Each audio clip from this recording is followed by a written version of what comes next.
Pronto. Então, eu esqueci de agradecer todos vocês primeiro. Então, boa noite.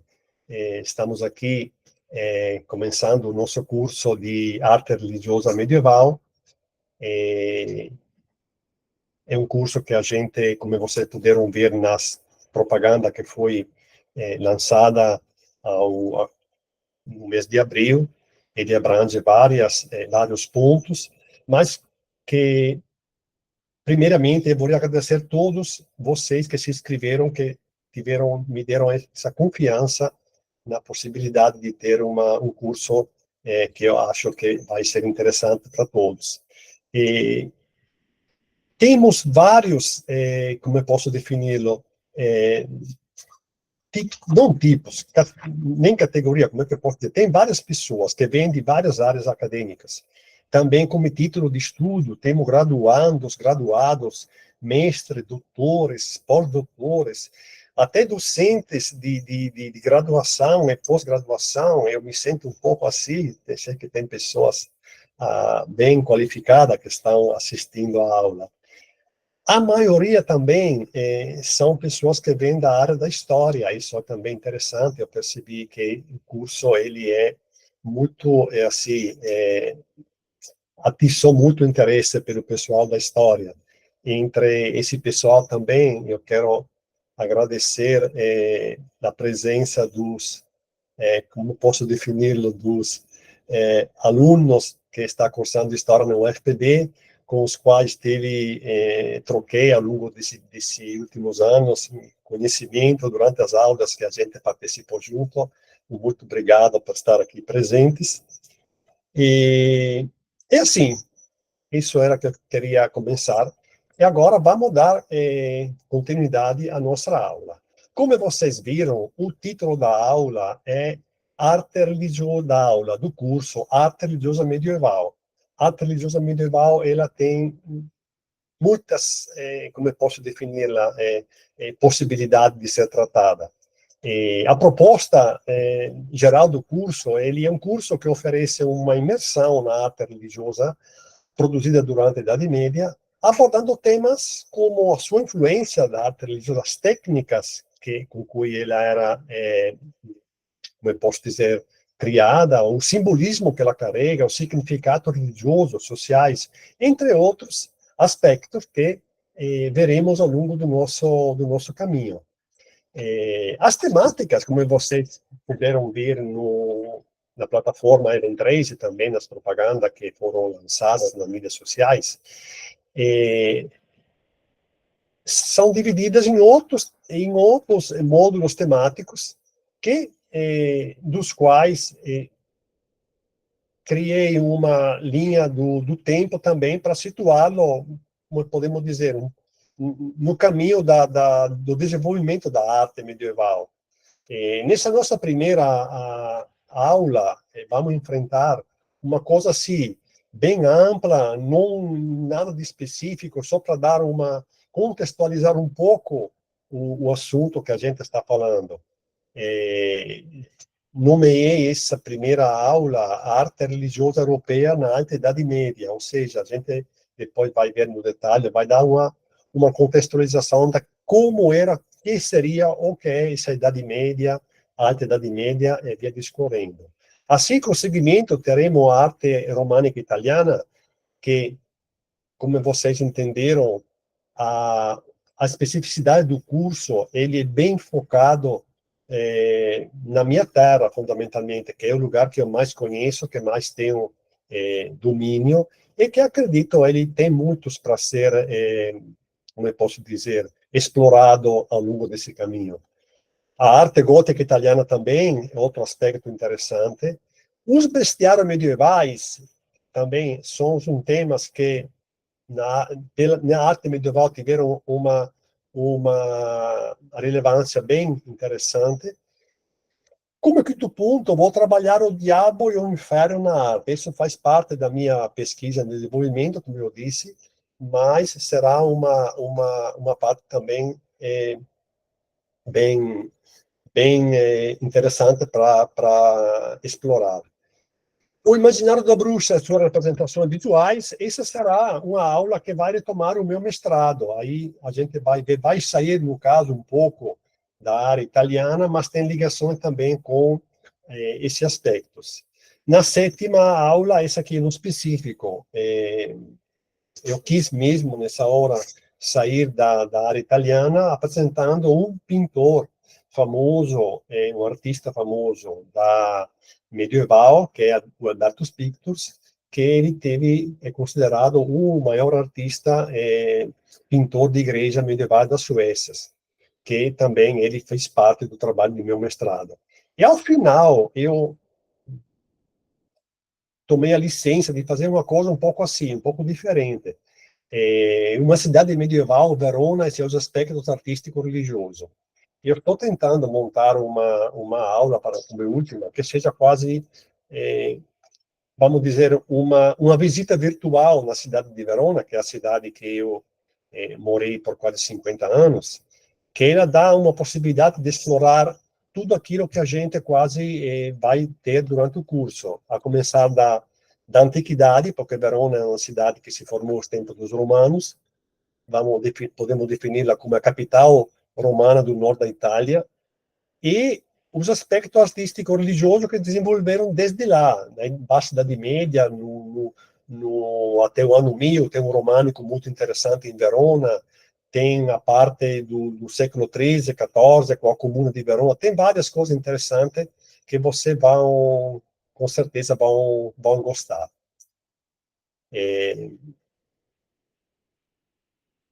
Idade Média, vamos dizer assim. Eu vou dar agora focar em vários aspectos, porque, como eu disse, tendo na aula vários níveis de, como eu posso dizer, de grau acadêmico, eu preparei uma coisa que seja porque está no início, e vamos esperar que também que está com o nível mais alto não fique cansado com coisa repetitiva que eu posso dizer, porque eu tenho que ter contar também nesses aspectos. Eu, falando de Idade Média, eu gosto muito de Franco Júnior, Hilário Franco Júnior, e trouxe aqui uma parte de um texto dele, que ele fala assim: se numa conversa com homens medievais utilizássemos a expressão Idade Média, eles não teriam ideia do que estavam falando. Como todos os homens de todos os períodos históricos, eles viam-se na época contemporânea. Isso não tem como fugir desse aspecto. De fato, falarmos de Idade Média, de Idade Antiga ou Média, representa uma rotulação a posteriori, uma satisfação da necessidade de se dar nome aos momentos passados. No caso do que chamamos de Idade Média, foi o século XVI que elaborou tal conceito.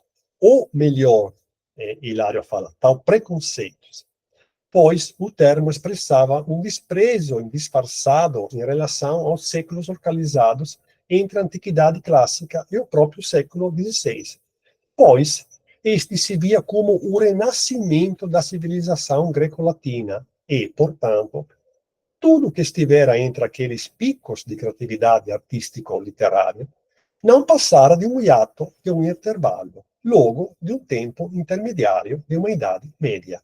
Assim, o Hilário quer dizer que, se a gente pensa a Idade Média como a gente, como ela é rotulada como uma idade no qual, a famosa Idade das Trevas, idade no qual tudo não era escuro, tudo não estava problemático, a gente não vai entender, na realidade, que esse período de 1000 anos, na verdade, como vocês verão aqui para frente, não foi bem assim. Foi um período no qual, eu acredito, é o contrário, podemos defini-lo, um período no qual desenvolveu aspectos sobre todas as formas que a sociedade pode pensar, que não tem nada a ver com um período no qual não teve um desenvolvimento, um caminho, não teve uma arte, não teve uma arquitetura, entenderam? Isso é um aspecto fundamental para se pensar sempre, quando se fala de Idade Média.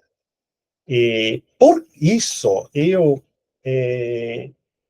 se vocês querem ter informações a mais, aprofundar um pouco esses aspectos, tenho aqui como material o Hilário Franco Júnior, que é o livro dele, A Idade Média, O Nascimento do Ocidente, que acabei de falar um pedacinho.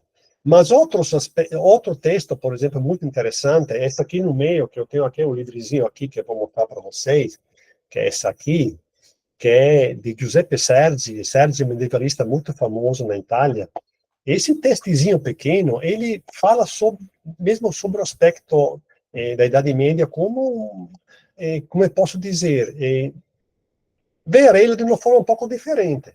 Esse texto, vocês podem encontrá-lo, se encontra naquele site que todo mundo conhece, ali até em espanhol. Não tem em português, mas espanhol é bem fácil para um brasileiro entender. Além disso, também, eu tenho um livro aqui que é de uma grandeza, que é de Umberto Eco, esse aqui que eu mostro para vocês, que se chama Il Medioevo. São 4 desses livrões aqui, uma série de autores, acho que são mais de 150 autores que escreveram junto com Umberto Eco para criar uma história da Idade Média na qual se abrange da arte, a arquitetura, a comida, uma série de assuntos muito interessantes. Também esse livro, se você procura, você encontra naquele e-mail ali, é em português. Esse é uma coisa uma dica que eu vou dar para vocês, procurem que vocês vão encontrar esse material. Além de falar de Idade Média, a gente fala de arte na Idade Média. Umberto Eco, nesse caso, ele tem no livro dele, Arte e Beleza na Estética Medieval, ele fala o seguinte: todas as culturas têm uma ideia de beleza da arte, mas nem todas a desenvolvem de forma teórica, consciente e explícita. A Idade Média, depois de século em que foi tratada apenas como um período sombrio e bárbaro, foi redescoberta como uma época repleta de reflexões sobre a beleza, sobre o prazer estético, sobre o gosto, sobre a beleza natural e artística, sobre as relações entre arte e outras atividades humanas. É isso que eu acabei de falar, que hoje não pode se falar de Idade Média como um período sombrio e bárbaro, porque a posteriori tudo pode ser feito, mas quando a gente observa esse período, a gente percebe claramente que não foi bem assim, que foi totalmente diferente. O livro de Eco, ele narra de forma acessível até ao leitor não especialista as etapas de um debate que, desde o período patrístico, passando pela Alta Idade Média até os albores do Renascimento, apresenta aspectos dramáticos e contundentes e que nos permite compreender melhor a mentalidade, o gosto, o humor do homem medieval.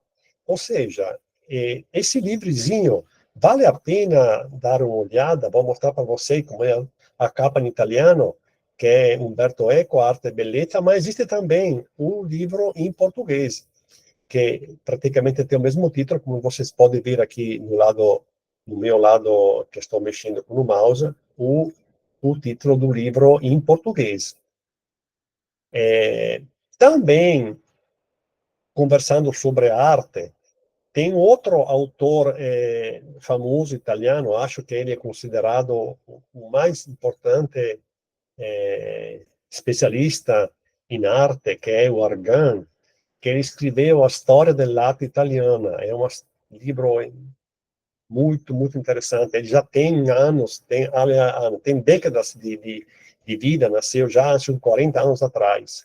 O livro também do Argan, ele foi traduzido também pelo português. São 3 livros. No caso, não, dificilmente se encontra material na língua portuguesa, como eu posso dizer, naquele arquivo ali que a gente pode encontrar. E o livro também, na livraria, se vocês vão procurar, ele é bem caro hoje ainda. É uma pena não ter acesso a esse material. E o Argan, como eu disse, é considerado um dos maiores historiadores e críticos da história da arte do século XX. E as narrativas e análise de Argan são entremeadas e enriquecidas pela leitura críticas, uma compilação de textos de filósofos, historiadores e críticos da arte de diversa época, como o André Chastel, Platão, Mary Shapiro, Erwin Panofsky, etc. E os volumes trazem ainda glossar de técnica e termos artísticos. Ou seja, o Argan, ele se utiliza de, como eu posso dizer, não é só uma fala dele, ele contextualiza utilizando esse autor, é muito, muito bom esse autor. Ele fala assim um tempo que, embora o livro tenha sido concebido no tempo na Itália para estudantes do ensino médio, as próprias resenhas da época o apontaram como a obra mais apropriada para um público universitário, dada a densidade do texto e a maneira de abordar os problemas de relacionar a informação com a reflexão. Ou seja, quando abro o livro que eu vejo de vez em quando, na realidade, são textos que para um ensino médio são muito pesados ainda, precisa de uma construção um pouco mais profunda para poder entender o texto. Provavelmente na época era diferente, o ensino médio lá, falo da Itália, era acessível a poucas pessoas, eram os liceus, os vários cursos lá, o nível de preparação para chegar ao ensino médio era muito, muito mais que hoje também na Itália. Por isso que esse livro ainda se utiliza hoje como texto para um público de um nível acadêmico maior. Vamos começar agora, depois dessa, como eu posso dizer, apresentação de que seria um pouco o período, a arte, a nossa aula de hoje, cujo título é Arte Religiosa Europeia na Alta Idade Média. Eu, eu além de apresentar os material, a conversa, eu sempre gosto de mostrar um pouco mapas de como seria esse período considerado Alta Idade Média dentro da Idade Média, ou seja, aqui vocês podem ver como teria sido a Europa, aqui coloca 526 depois de Cristo, com o Império Romano dividido pela metade, mas ainda bastante, como eu posso defini-lo, com as próprias dimensões de quando era o verdadeiro Império Romano da Antiguidade, passando. Aqui vemos mapas, nomes de localidade, mas aqui eu gosto muito também, para entender como poderia ter sido naquela época o, o contexto. Gosto muito desse mapa aqui, por exemplo, que é um mapa da linguagem daquela época, mais ou menos no mesmo período. A gente percebe que não tinha uma língua comum. Isso é importante porque a língua, como você sabe, é uma das coisas que identifica como eu posso dizer, uma etnia, um grupo, um povo. Aí tinha o latim, tinha o greco, tinha o copto, tinha o berbero, o aramaico, ou seja, uma infinidade de idiomas que representam etnias diferentes, mas todos juntos num contexto no qual, no caso que a gente está conversando, o cristianismo estava se estruturando. Isso é uma coisa que tem que ter em consideração, porque entre eles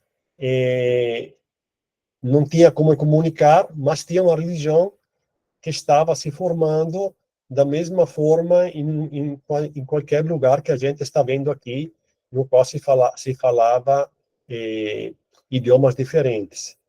Até chegar aqui no ano 1000, quando a gente já vê diferentemente o desenvolvimento, o Império Romano, que podemos definir que estava junto com o Império do Oriente, mudou de forma, outros povos entraram, se formou o Império Romano Germânico, ou seja, teve uma série de eventos que a Europa estava moldando. Eu mostro isso por quê? Porque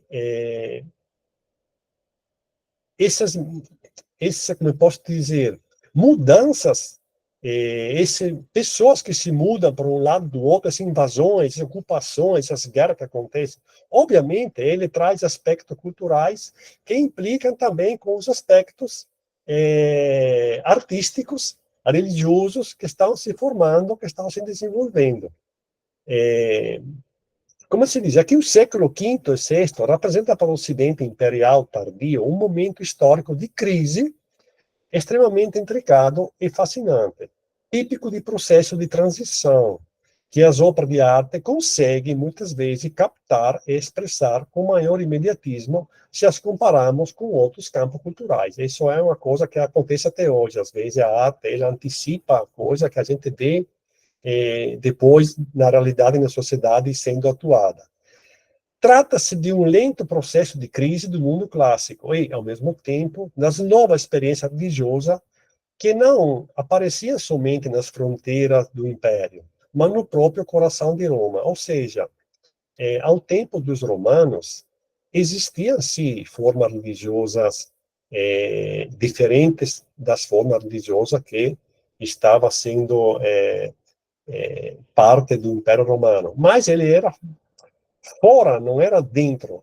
E nesse caso, essa forma religiosa entraram e se formou uma miscigenação de religiões, ou seja, o cristianismo estava aparecendo, mas era dentro de uma série de novas, como eu posso definir, crenças ou coisas similares. E assim falam, nostálgicas gerações de retorno ao passado sucedem-se no curto prazo, ou mesmo coexistem com fraturas repentinas e sensacionais com o passado, ou com tentativa de síntese entre velho e novo. Ou seja, está se tentando, justamente devido às mudanças, formar novas formas, mas está se tentando também manter a tradição que consolidada há tempos do Império Romano, mas também tem que ter em consideração que o cristianismo já tinha uma própria estrada, já era considerado na Península Itálica a religião oficial, e isso implica uma série de consequências também nos aspectos artísticos que estava sendo desenvolvendo por causa dessas mudanças. Aqui fala-se sempre a mesma autora, Castelfranco, esqueci de dizer que é uma famosa historiadora da arte que faleceu há pouco, bem linhas. Eu gosto muito também dessa autora. Ela fala assim: foi apenas no final do século IV que o crescimento do patrocínio cristão começou a provocar uma verdadeira diversificação do sujeito cristão. Só então a arte começou, podemos dizer, a tornar-se cristã, não só no seu conteúdo, mas também na sua expressão estilística, ou seja, começa a mudar a aparência das obras artísticas devido à religião cristã que estava se desenvolvendo. Ou seja, podemos dizer que foi, ela fala esse aspecto que esta parte aqui me interessa muito, podemos dizer que foi toda a arte clássica que se transformou em arte medieval. Não foi o cristianismo que a transformou. Ou seja, ela tem uma visão que nessa mudança para um aspecto religioso, poeteístico, como tinha em Roma, com toda uma série de aspectos também artísticos relacionados, a transformação que o cristianismo trouxe não foi só uma transformação que se passou no cristianismo com tudo que era cristão que foi desenvolvido depois. Foi também uma transformação inteira da arte clássica antiga que seguiu esse aspecto e mudou ao longo do caminho junto com o cristianismo. Ela fala assim: devido a este longo processo de transição, é, portanto, mais sensato falar de arte antiga tardia em vez de arte paleocristã. Essa também é uma provocação que a autora faz, reservando o termo arte paleocristã para a elaboração dos novos conteúdos iconográficos. Ou seja, ela acha que, segundo o ponto de vista dela, se transformou, como posso dizer, o período, mas foi uma transformação da arte existente, até que não se chegou ao ponto que o cristianismo tomou os próprios aspectos relevantes que se como posso dizer em português, passaram para cima dos aspectos artísticos que estavam sendo ainda carregados ao longo do tempo. Essa fala que eu trouxe, você pode encontrar essas informações em outros livros interessantes, sempre que eu vou apresentar aqui, que dois são da autora L'arte medievale in Europa, e outro é Lo splendore nascosto nel Medioevo. Esse aqui, infelizmente, são italianos. Mas também tem um artista que eu gosto muito, que é Enrico Castelnuovo, desculpe o artista, é um historiador da arte, que ele, além de falar da arte, ele fala de que produzia a arte. Outro aspecto que a gente tem que aprofundar, que tem interesse, porque pensar em um artista como a gente pensa hoje, não é a mesma coisa de pensar um artista naquela época. São totalmente aspectos diferentes que o Castelnuovo ele elabora nesse livro dele, que é muito interessante, como dá luz sobre essa forma e como entender esse aspecto do produtor mesmo que estava fabricando, preparando essas obras artísticas.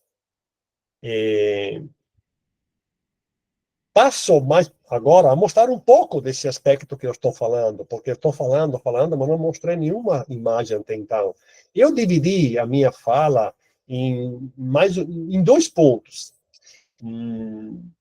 Vou mostrar os aspectos artísticos, religiosos, em edifícios, primeiramente, que compreende igrejas, mesquitas, também templos, capelas, e também as representações visuais que estão presentes nessas estruturas. Ou seja, vamos imaginar uma igreja, e na igreja tem pinturas nas paredes que fazem parte integrante, não são desmontáveis da igreja. Isso, eu vejo isso como um contexto único. Sucessivamente, eu vou retomar objetos religiosos, sempre começando do fim do Império da Antiguidade até mais ou menos o ano 1000, quando depois aparece o românico, que será a próxima aula.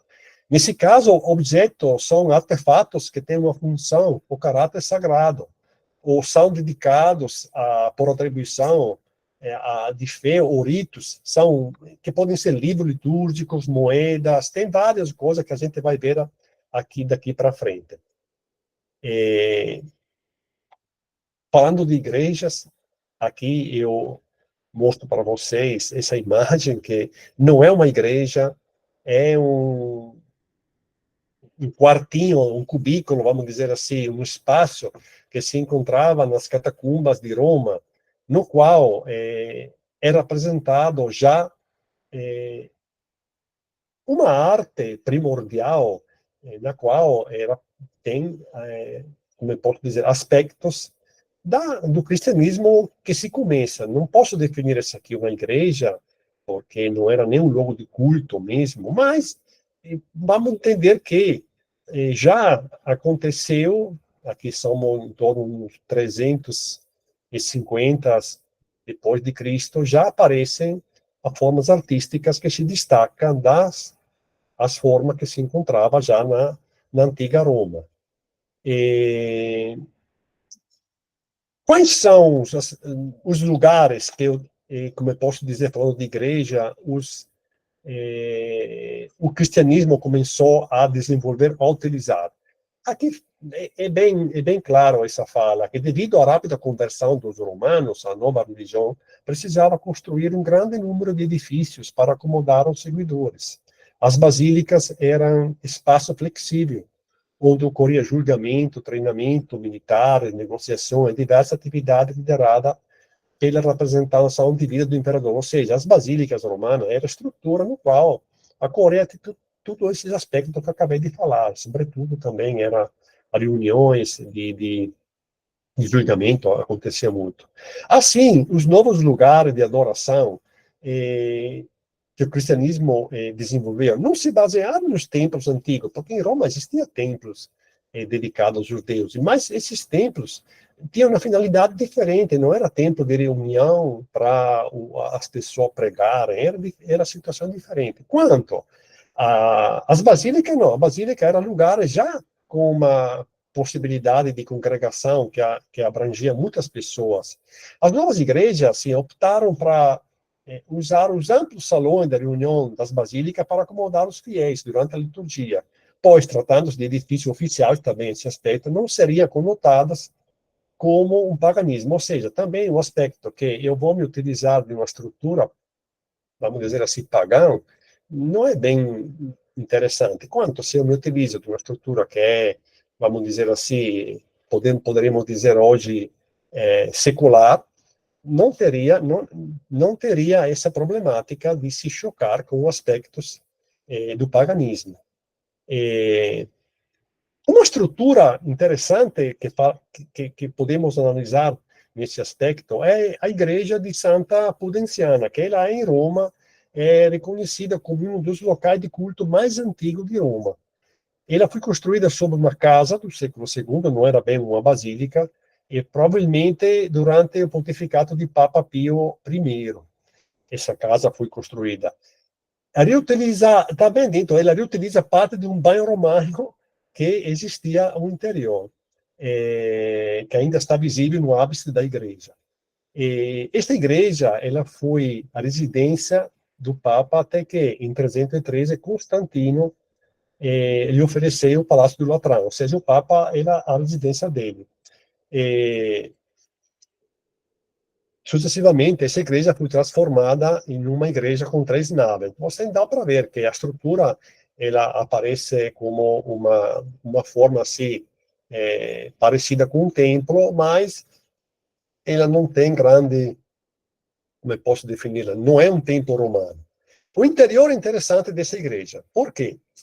Considerando o tempo dela, quarto século, o final do quarto século, ela já se apresenta como uma igreja que conhecemos hoje. Óbvio, ela passou por reforma, passou para ajustes, tem várias modificações que foram feitas. Mas o que é interessante é aquela representação que vamos ver aqui mais no próximo slide, que é um mosaico que se encontra sobre o altar. Aqui um aspecto interessante, porque não vou me delongar muito, porque senão precisaria de um curso, de uma tese para falar dessa imagem. Mas, assim, o que é interessante é que você percebe aqui duas coisas que eu acabei de falar, que são o cristianismo, é óbvio, tem Cristo no meio, na posição clássica dele, temos na parte de cima também os 4 evangelistas que são representados na forma de animais, como vocês sabem, cada evangelista é representado por um desses. Tem uma cruz, que obviamente. Tem também os apóstolos, que são ao redor também. Entre os apóstolos tem Paulo e Pedro, que estão sendo coroados, faz parte do conhecimento que se tem também contado na leitura desse tempo cristão. Mas a coisa que interessa, que eu digo, aqui aparece ainda a forma mais antiga, como eu posso dizer, os seguazes de Cristo, ele parece quase senadores romanos, ou seja, o pintor, que não é uma pintura, é um mosaico, que estruturou esse mosaico, ele se baseou em figuras que ele tinha como presente, ou seja, Cristo, pode ser um imperador, e ao redor dele tem os senadores, mas não são os senadores, são os seguazes de Cristo, mas como eles são apresentados, tem essa possibilidade. Aqui vão, como eu posso dizer, voltar no que eu disse, que a arte, ela se apresenta carregando sempre o que tinha acontecido antes. É difícil inventar, criar algo novo de zero. Eles criam, modificam, mas está se carregando o que estava presente até o momento, porque o período ainda existia um imperador, existiam senadores, Roma estava ainda em uma fase atuante, mas também o cristianismo já estava presente e aqui está representado. Uma outra forma de arte, eu não vou, como eu posso dizer, mostrar para vocês muitas igrejas, porque, bem ou mal, naquela época teria outras, mas eu quero mostrar mais coisas e passo de um ponto, mostrando uma das várias possibilidades que estava desenvolvendo naquela época. Uma arte que, sucessivamente, foi bem interessante, que se criou depois dessa primeiras estruturas que vêm diretamente das basílicas romanas é a arte bizantina. A arte bizantina, ela desenvolve na parte oriental da conhecida da Europa de hoje, em Bizâncio, a atual Istambul, e a arte bizantina tem uma forte influência do cristianismo, justamente, uma temática religiosa, como é a arte também, com o objetivo de representar as crenças teológicas. No entanto, a arte bizantina também incorporou características provenientes da região orientais, como a Ásia Menor e a Síria. Ou seja, você vai ver que as formas diferentes são devidas à questão que os países, as realidades, as culturas limítrofes de Constantinopla, de Bizâncio, podemos chamá-la como mais queremos, influenciaram muitos esse aspecto. A arte bizantina também inclui a arquitetura, que também é uma fusão das culturas helênica e oriental. As construções mais comuns são, como disse, igreja, mosteiro, fortificações, a gente vai ver aqui para frente. Inclui questões construtiva importante, como também começou a se usar como alvenaria ornamental e, sobretudo, a arte bizantina, ela é conhecida pela arte decorativa, pelos mosaicos, também pelo afresco. Os mosaicos, especialmente, são a parte que mais eu gosto pesquisar. Aqui para vocês eu trouxe uma imagem que é no atual Istambul, que essa aqui é definida a pequena mesquita de Hagia Sofia, ou seja, foi construída no início do século VI, é conhecida como hoje como a igreja de São Sérgio e Bacos. Ela foi convertida em mesquita após a conquista de Constantinopla em 53, ou seja, vocês veem a estrutura dela muito diferente da primeira que vocês viram lá em Roma, mas isso, como eu disse, é a questão devido a, a forma de construção da arquitetura presente no lugar naquela época. Até o interior, óbvio, hoje ele teve restauração e perdeu vários aspectos, mas a forma dentro ela é bem interessante. Essa pequena Hagia Sofia, ela não é, ela você vai ver, ela praticamente parece que é a miniatura da mais importante Hagia Sofia de Istambul, que é a famosa hoje mesquita, que foi o presidente da Turquia de hoje transformou mesmo em um lugar de culto muçulmano, e você vê muito parecida à parte exterior, uma ou outra. Nós, falando da Hagia Sofia atual, óbvio, da construção original, não tinha todos esses pequenas construções que se encontram aos arredores, até os minaretos foram construídos depois com a religião, como eu posso dizer, com o islamismo que se aproximou, não tinha no início os minaretos, mas a estrutura principal é essa aqui, bem interessante, bem diferente da uma estrutura que se poderia encontrar na Itália naquela época. O interior também, muito amplo, muito grande, repleto como eu posso dizer, de vários aspectos. Hoje em dia, a gente vê quanto a religião islâmica ela é presente nessa estrutura, mas pensamos que ela era uma estrutura originalmente construída pelo cristianismo. Hoje não tem mais esse aspecto, mas é uma forma de ver como a arquitetura religiosa já, a arte arquitetônica religiosa já estava desenvolvendo quase 1500 anos atrás, já tinha uma forma própria de definir a religião cristã. Um outro aspecto da religião, da arte bizantina, é aquilo que você poderemos ver na próxima, na Itália. Uma pessoa pensa, mas como na Itália? Se lá tem, como eu posso dizer, os aspectos da religião são devido à vizinhança com outros países. Por que na Itália tem também esse tipo de construção? Porque na Itália, especialmente na cidade de Ravenna, é uma cidade com uma longa história. Ela foi já 3 vezes capital do contexto. Em 402, era a capital do Império Romano Ocidental. porque nem sempre Roma estava, como posso dizer, no comando. Em quase 90 anos depois, ela foi capital do reino dos ostrogodos, ou seja, aquela dinastia que entraram na Itália, que brigaram, que expulsaram, que tomaram a posse de Roma.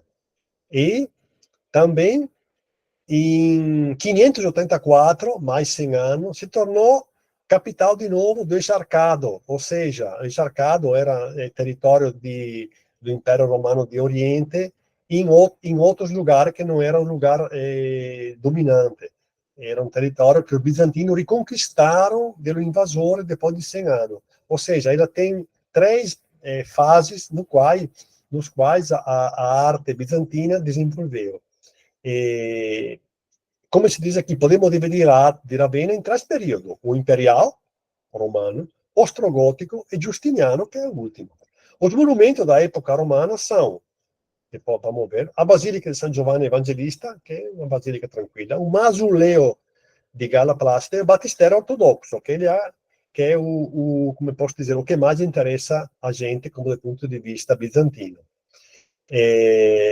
Os monumentos pertencentes à época, como eu disse, tem o batistério ortodoxo ariano, a Basílica de San Apolinário e o Museu de Teodorico, entre outros, como posso dizer, aspectos arquitetônicos. Aqui vemos um desse, que sempre remete àquela famosa relação com a antiguidade que continua, que não parou. E vemos aqui a estrutura do batistério ortodoxo, já em torno ao 550 depois de Cristo.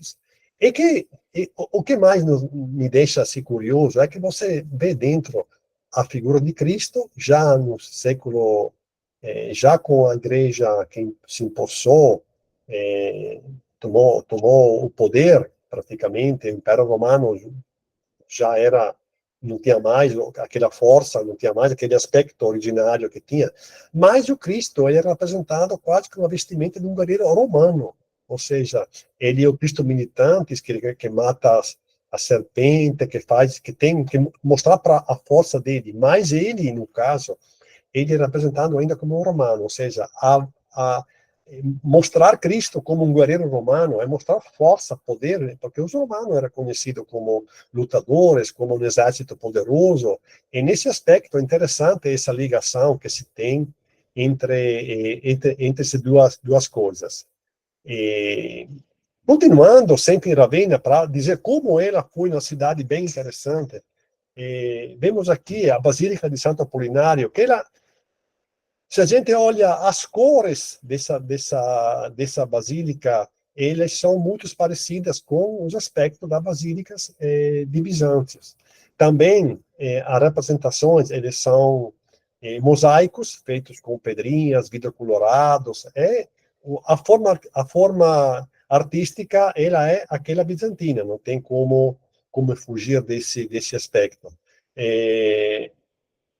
Uma famosa obra que é presente nessa igreja é a obra do Juízo Final. Esse aqui é um aspecto bem interessante também, que começa a mostrar já o cristianismo querendo mostrar às pessoas, sob uma forma artística, como será o que vai acontecer ao longo do caminho para o ser humano.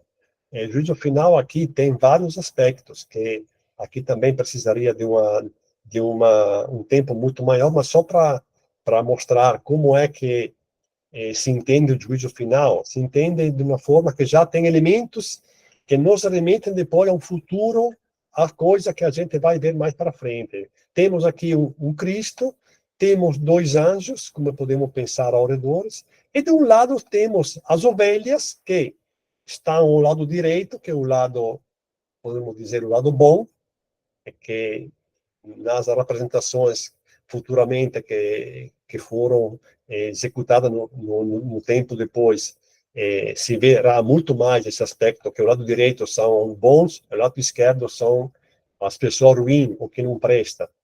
Ao lado direito, ao lado esquerdo, vamos ver que os animais mudam, não são mais ovelhas, mas são bodes. O bode já, ele representa, porque conhece um pouco a,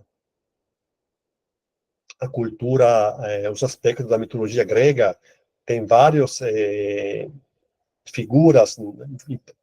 O mais famoso é o deus Pan, que ele é metade bode, metade humano.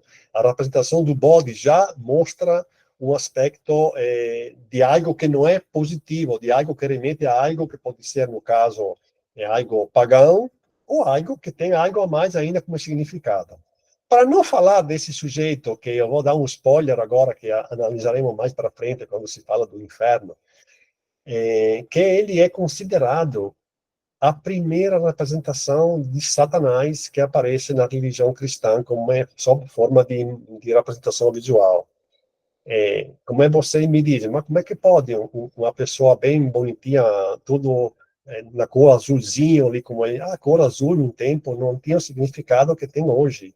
A cor azul um tempo é o contrário, era uma cor que representava algo de ruim, não de positivo. O Michel Pastore, que conhece, ele tem publicações que falam sobre as cores. É muito interessante as análises que ele faz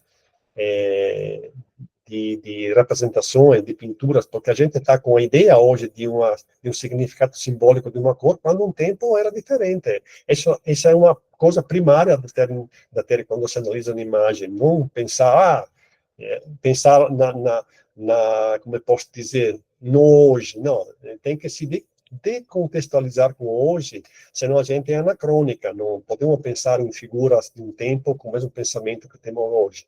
A cor, especialmente, ele tem uma forte representatividade, e tem livros também que mostrarão para você desse autor francês, que fala sobre as cores, muito interessante para quem quer analisar a imagem, tem que ter essa noção de como era o significado das cores.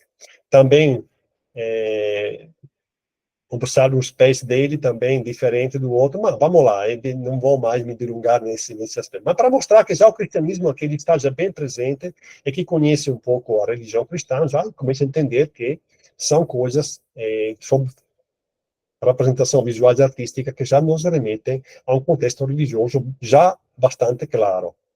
Em Ravenna também tem outras igrejas muito interessantes, San Vitale, por exemplo, sempre do mesmo período, e dentro dessa igreja também tem representações que, sempre voltando ao assunto de antes, que remetem a algo que não é totalmente religioso. No caso aqui, vemos que tem aspectos de guerreiros religiosos, oferendas de algo de precioso da que vai do imperador para um prelato, para um papa, para um bispo, ou seja, dentro da igreja ainda existem representações que hoje a gente não pensaria de encontrar em uma igreja, porque não fazem parte do contexto cristão de hoje. Mas naquela época existia essa contínua relação de se utilizar de figuras para mostrar algo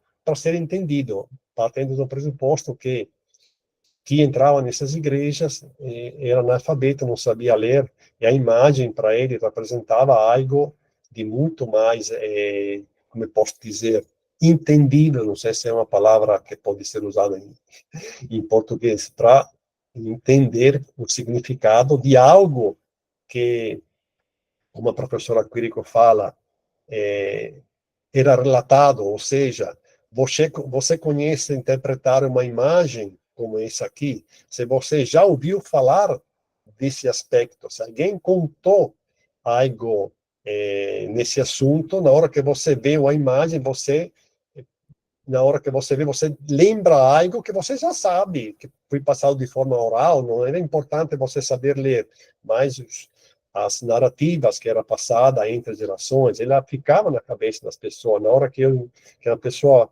se depara com uma imagem, ela consegue entender a história quase, como se a história se forma na mente de uma pessoa e vai aparecendo tudo aquilo que você já conhece como narrativa. Em um tempo, provavelmente as pessoas tinham essa capacidade ainda mais desenvolvida daquela que temos hoje, porque não tendo a leitura, tendo muito menos imagens que hoje temos na forma espantosa, que não conseguimos nem raciocinar sobre elas, um tempo se conseguia muito mais expressar uma narrativa com uma imagem que hoje, para uma pessoa que entra ali, quase não consegue entender o significado.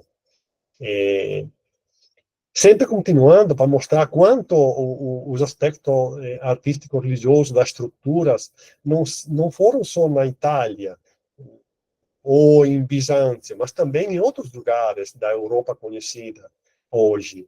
Aqui eu trouxe uma imagem de uma igreja em Tessalônica, na Grécia. Já você percebe a mudança de estrutural. É importante pensar também por que são tão diferentes às vezes, porque também na construção das estruturas não tinha como é hoje a possibilidade de utilizar material qualquer. Você se utilizava de material que era próximo. É, Cada estrutura que a gente vai vendo em seguida, ela remete a também a algo que está presente naquele lugar. Pedras, como podemos dizer, um material que tinha acessibilidade, que não precisava de um transporte, de uma logística para ser utilizado. Isso é outro aspecto interessante quando a gente vê determinadas, como eu posso dizer, estrutura. O interior, hoje, obviamente, ele é modificado a respeito de como era original, mas podemos ver essa figura aqui com os três sujeitos aqui, que remete muito a uma figura artística quase muito estranha, não tem proporções, não temos grandes, assim, a cura de mostrar o ser humano como ele é, como eu posso dizer, realmente não era utilizado há um tempo. Tudo que era utilizado era mostrar algo que tivesse um sentido com a religião ou com os aspectos culturais que a religião estava vivendo nesse momento. Não era importante a beleza, a estética ainda não tinha uma grande significância naquela época. Como aqui, por exemplo, passando do outro lado do mundo, eu vou mostrar aqui uma igreja pequena, hoje existente, bem perto de onde eu morava, na cidade de Verona, que ela também, você olhe, as pedras dessa igreja aqui e as pedras aqui totalmente diferentes. Aqui é uma pedra típica do lugar, ou seja, o arquiteto, ou vamos dizer assim, arquiteto é um termo um pouco não, que não podemos utilizar por tempo, mas que projetou, que idealizou essa igreja, ele pensou ao material que ele tinha à disposição bem pertinho. Hoje em dia, essa igreja tem mais de 1.500 anos, a gente vai nesses lugares, a gente vê as casas que são construídas hoje, que utiliza pedra, é a pedra mesma, porque tem ali, como eu posso dizer, é um material que se encontra, que está sendo utilizado ainda no tempo moderno.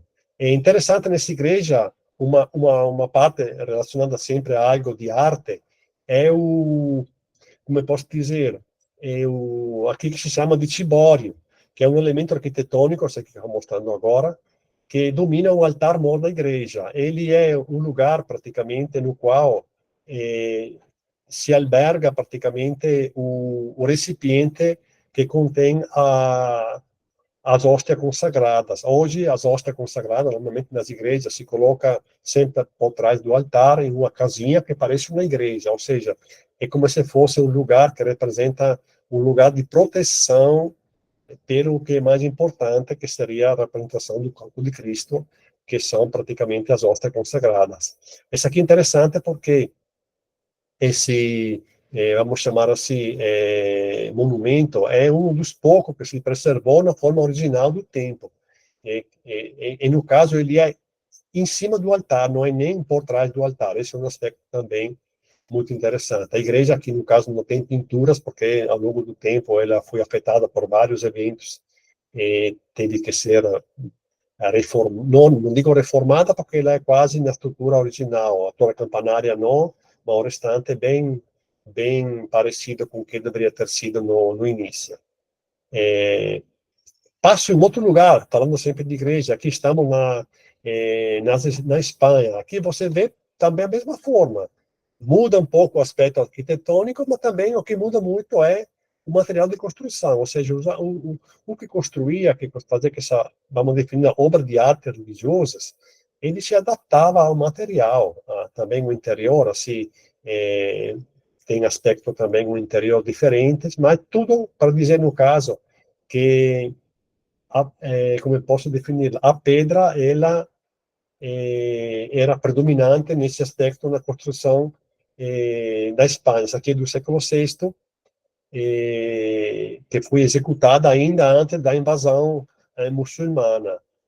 Por aquilo que se pensa, ela se trata de uma das últimas obras da arte visigota, que era o povo que tinha invadido a Espanha naquela época, antes de ser depois expulso pelos invasores muçulmanos que chegaram.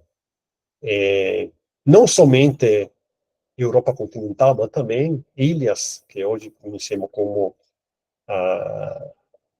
vamos dizer assim, a Grã-Bretanha, no caso, temos aqui uma igreja de São Pedro e Paulo, sempre do sétimo, no caso do sétimo século, ano 600 e pouco, 650 deveria ter sido, que ela era uma abadia no tempo, e foi um mosteiro beneditino, no norte entre as costas da Inglaterra. Essa igreja aqui, ela agora foi reconstruída, você vê a forma diferente, aspecto diferente também, provavelmente as janelas não eram bem assim no início, mas ela passa, como todas as igrejas, por reformas, segue as formas arquitetônicas que se sucedem depois, na reforma ele retoma os aspectos da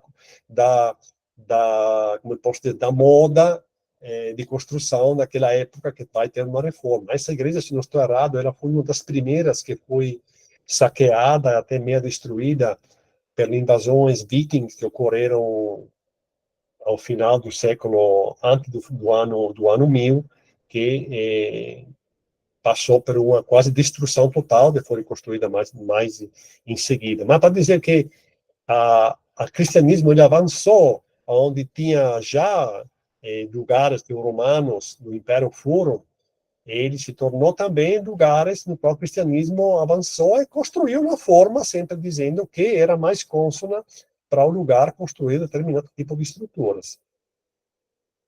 Um exemplo, e sobretudo, é na Alemanha, na cidade de, não sei como se chama em português, mas em italiano é Aquisgrana, Aquisgrão, acho que é, que é um exemplo da arquitetura carolíngia. Carolíngia, como vocês sabem, vem do nome da dinastia mesmo, que o mais importante que deu o nome a essa dinastia é o Carlomagno, que se tornou uma das, como eu posso dizer, das igrejas, das catedrais mais importantes da área da Alemanha do tempo. Uma das, como eu posso dizer, que foi construída antes, mas que se tornou, que se manteve, que passou para a reforma, e você vê ela hoje, quanto ela é imponente e poderosa. É uma coisa interessante que eu falei de arquitetura carolíngia, que todo esse nome que a gente está dando ao período são nomeações que vieram depois. Ninguém, na época de Carlomagno, dizia que está sendo construída uma estrutura com arquitetura carolíngia, porque não tinha um nome. Mas, como a gente nomeia as coisas para conseguir também contextualizar, você vai ver que tem arquitetura carolíngia, por exemplo, sucessivamente vem a otoniana, que é uma arquitetura também baseada num período que tinha como eu posso dizer, um poder que era o tão famoso, que tinha um tipo de construção diferente, que era a última construção que se teve, tipo de construção antes do românico, que, como eu posso dizer, se tornou com o nome desse personagem famoso histórica que era lá no tempo. Aquisgrana, era interessante porque ela tem influência bizantinas, romana ainda, tem forma de basílica romanas. Ela é uma estrutura que já carrega muito realismo.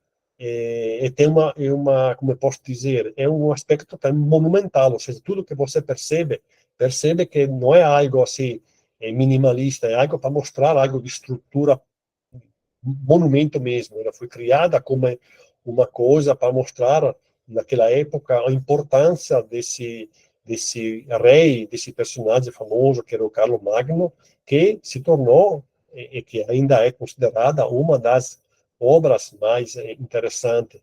Ao longo do tempo, foi elaborado também a parte do piso das igrejas, com decorações. É tudo uma série de melhorias que, devido também às condições, ao poder econômico também que no lugar existia, que se transformava também nos aspectos artísticos daquela época. Ou seja, mais dinheiro ou mais recursos tinha também as igrejas, tudo que era relacionado à religião do tempo, mostrava isso, era ter essa estrutura, era mostrar força e poder para como eu posso defini-lo, até para, não digo os inimigos, mas para os vizinhos, as várias dinastias reinantes que estavam vizinhos, isso era importante naquela época. E outra coisa, a gente não pode esquecer que na Europa medieval teve, como eu disse antes, por muito tempo, a presença muçulmana. Isso sabemos que isso aconteceu na, na Espanha, principalmente, com a dinastia no período Omíada, no qual o Abd al-Rahman, que foi, podemos dizer, o que abriu esse espaço, começou a construir também estruturas relacionadas às, como eu posso dizer, religiosas, mas com a religião muçulmana, ou seja, a Idade Média, a Idade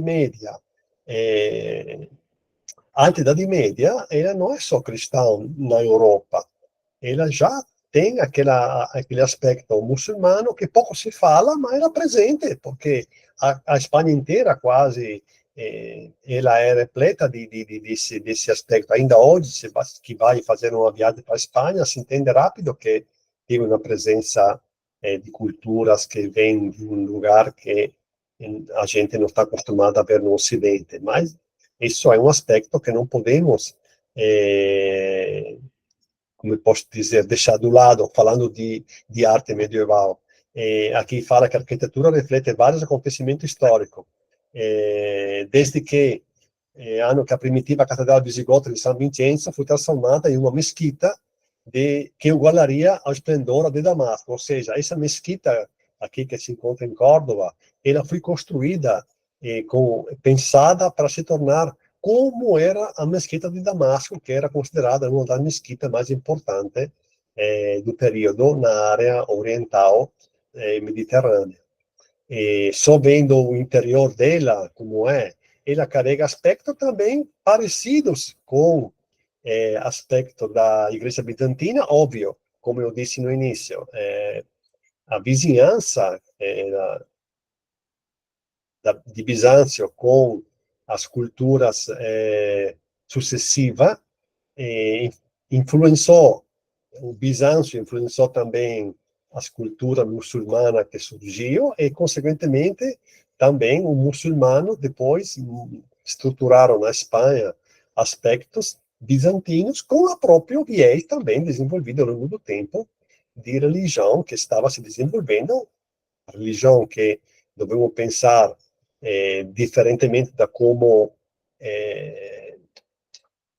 o Ocidente quer mostrar, uma religião bem estruturada, dentro de uma cultura e um povo muito desenvolvido, tecnologicamente falando, muito avançado, que na época, como não se pode, é difícil fazer uma comparação, mas ele era um povo que tinha grande conhecimento, era um povo que sabemos que os árabes, especialmente, que não confundemos árabe com muçulmano, mas são naquela parte, se tornaram sucessivamente a Arábia muçulmana, povos com uma capacidade tecnológica, conhecimento que superava, às vezes, o conhecimento que tinha em outros lugares. A cultura lá bem interessante esse aspecto. E, passando agora, eu paro aqui como mostrando igrejas, para não, como eu posso dizer, para não me aproximar muito aos aspectos do românico que queremos conversar na próxima aula. E vou falar sobre o aspecto de objetos relacionados à religião, mas que não são propriamente estruturas, assim, ou quase estruturas integrantes das igrejas. Partindo essa figura que eu mostro para vocês aqui, que é o sarcófago de Júnior Basso, é 350 depois de Cristo. Ele é no Museu de São Pietro. Ele é um receptáculo funerário utilizado para o sepultamento de corpos, decorado com escultura em mármore representado um seno tanto cristão quanto pagão, onde a influência da arte etrusca e grega. Tudo tem sido descrito como a mais famosa peça de escultura em relevo paleocristão, ou seja, aqui voltando a um tempo nas primeiras igrejas, aqui é, posso dizer, o ponto máximo é, como eu posso dizer, que se percebe que tem cenas representando a típica vida do Império Romano, da comunidade, da sociedade romana, mas quando a gente vai analisar esse sarcófago, que não tem, porque ele é nos quatro lados, ao redor, e a parte também da tampa decorada com várias decorações. Aqui se encontra, seja a história do cristianismo, em certos pontos, como aqui podemos ver, por exemplo, se não estou errado, algo que parecia com Adão e Eva, e também a história dos romanos, ou seja, do imperador, dos cônsules, das guerras, tem uma série de elementos para dizer como uma peça que, no caso, foi utilizada pelo cristão, carregava aspectos ainda da arte românica. É por isso que o arte da Idade Média, ela é aquela coisa vai e vem, ou seja, dependendo às vezes, do momento histórico, ela carrega arte de totalmente cristã, ainda romana, ou uma mistura, como no caso que vemos aqui.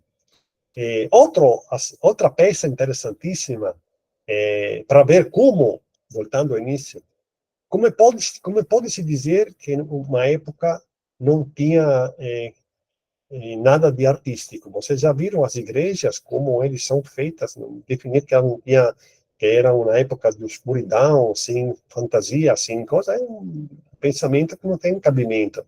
Aqui a gente percebe ainda mais como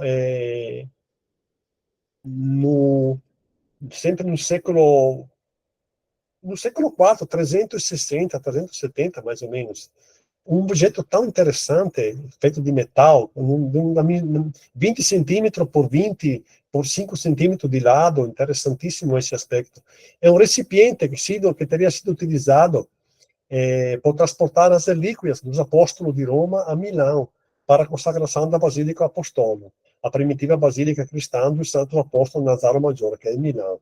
As complexas cenas religiosas nas laterais da tampa da caixa são de difícil interpretação, CCA, carecendo de uma tradição iconográfica específica. Ou seja, aqui tem uma série de figuras que foram criadas praticamente naquela época quase não digo de um nada, mas não tem uma tradição iconográfica parecida para poder pensar e dizer o que é que são. Sim, são figuras femininas, são figuras religiosas, sim, são figuras religiosas porque têm aspectos, mas tem também figuras da sociedade civil no mesmo tempo. Mas o que mais importa é que o objeto, ele foi utilizado para um aspecto totalmente religioso, ou seja, transportar relíquias dos apóstolos de Roma.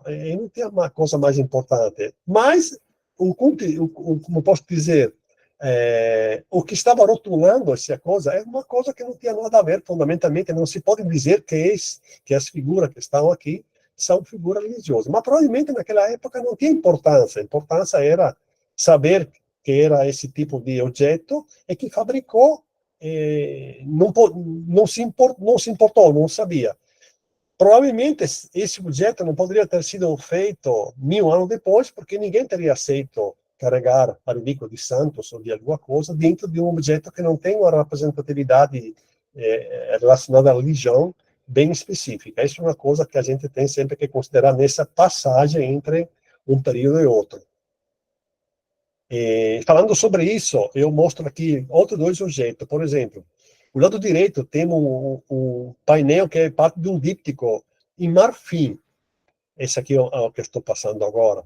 Ele representa o quê? Representa a caça ao cervo no anfiteatro. Se você percebe, aqui em cima estão praticamente, como dizer, romanos, pessoas da sociedade importante de Roma. Se percebe que tem uma proteção na frente dele. E embaixo, eles estão dentro como se fosse um coliseu, está representando a caça ao cervo, que era um animal que, em tempo, se caçava. 400, mais ou menos. Do outro lado, tem a mesma representação de sempre um objeto de marfim. Aqui representa praticamente totalmente a imagem relacionada à religião cristã. Por que eu trouxe isso? Porque esses dois objetos, eles eram utilizados pelo mesmo fim. Era uma, como eu posso dizer, uma homenagem a uma pessoa religiosa, no caso, e era dado esse material como um objeto, uma troca de objeto, ou era montado e reproduzido em um lugar para, como eu posso dizer, agradar uma pessoa importante no momento. Aí tinha a mesma coisa com o significado que a gente pensa totalmente descontextualizado da religião, que é o objeto da caça no anfiteatro, e o objeto relacionado ao cristianismo. Sempre para dizer também nas coisas que não são estrutura, mas são coisas que podem ser movimentadas, as duas formas ainda estavam andando eram presentes o aspecto pagão, dito, e o aspecto da religiosidade. Outra, como eu posso dizer, produção para mostrar para vocês que tinha uma capacidade artística, não somente que a arte é definida como pintura, como coisa, mas também a capacidade de transformar objetos que são em função da obra de arte. No caso, aqui vemos um livro. Imagina conseguir fazer um livro naquela época, um manuscrito, como eu posso dizer, no caso que é no Novo Testamento, em uma estrutura tão complicada para ser utilizada, que é uma base de um pergaminho como essa aqui. O material que utilizava era pele, precisava de um tratamento particular, tinha que ter pessoas capacitadas. Vamos pensar somente além da, da imagem apresentada, os produtos utilizados para poder pintar esse tipo de material. Produto que não era todos produtos naturais, que vêm da natureza, ou seja, não tinha como é hoje a possibilidade de ter produtos químicos sintéticos, não, tudo que se utilizava no tempo tinha uma origem natural. Alguém com capacidade extrema de tratar esse produto, de elaborar esse produto, de transformar o produto da natureza em algo necessário para criar obra de arte. Eu acho isso uma coisa super interessante. O livro que apresentei no início do autor, que fala sobre que construía, que preparava obra de arte, ele uma coisa fundamental sobre isso, porque ele explica bem direto como essas pessoas, quem era, ganhava dinheiro, era a pessoa que trabalhava como eu posso dizer, escravos, era funcionário, ele explica bem direitinho, é a transformação dessas pessoas ao longo dos tempos, porque se no período essas pessoas eram como eu posso dizer, tratado de uma certa forma, em outro período ele era tratado de outra. Em certo momento eles quase não precisavam mais atuar porque desenvolveu outras formas artísticas, outra forma que determinados artífices, vamos dizer assim, que trabalhavam no tempo, não tinha mais a necessidade da prestação dele e como eu posso dizer, isso mudou. Também, essas pessoas que trabalhavam ao longo do tempo, chegou um ponto quando certas coisas começou a ser vendidas, ele trabalhava para o vendedor, ou seja, ali também outros aspectos. Quando no início esse artista trabalhava diretamente para um patrocinador, para alguém, para fazer a dele, chegou um ponto que também ele trabalhava para um comércio, ali mudou tudo a forma de trabalhar, mas é uma coisa que a gente vai ver ao longo do caminho. É, outros aspectos para mostrar quanto essas pessoas sabiam trabalhar, quanto as obras de arte da época, existia uma arte muito importante, relacionada, obviamente, aos lugares, é tipo esse Evangelário de Olinda. Ele é no Domo de Monza, que é uma cidade perto de Milão. Esse aqui praticamente seria a capa e a contracapa de um evangelho.